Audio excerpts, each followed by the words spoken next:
மசோதாக்களுக்கு ஒப்புதல் வழங்காமல் ஆளுநர் நிறுத்தி வைத்ததை எதிர்த்து தமிழக அரசு தொடர்ந்த வழக்கில் உச்சநீதிமன்றம் அளித்துள்ள தீர்ப்பு கூட்டாட்சி அமைப்பை உறுதிப்படுத்தக்கூடியது என கேரள முதல்வர் பினராயி விஜயன் தெரிவித்துள்ளார்.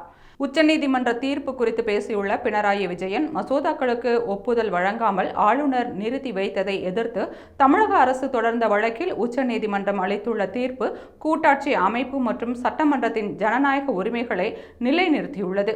அமைச்சரவையின் ஆலோசனையின்படி ஆளுநர்கள் செயல்பட வேண்டும் என்பதை உச்சநீதிமன்றம் ஏற்கனவே பலமுறை தெளிவுபடுத்தியுள்ளது. மசோதாக்களை நிறைவேற்றுவதற்கு ஒரு குறிப்பிட்ட காலக்கெடுவை நிர்ணயித்து சட்டமன்றத்தின் அதிகாரங்களை ஆளுநர்கள் அபகரிக்கும் போக்குக்கு எச்சரிக்கையாக உச்சநீதிமன்றத்தின் தீர்ப்பு அமைந்துள்ளது என்று தெரிவித்தார்.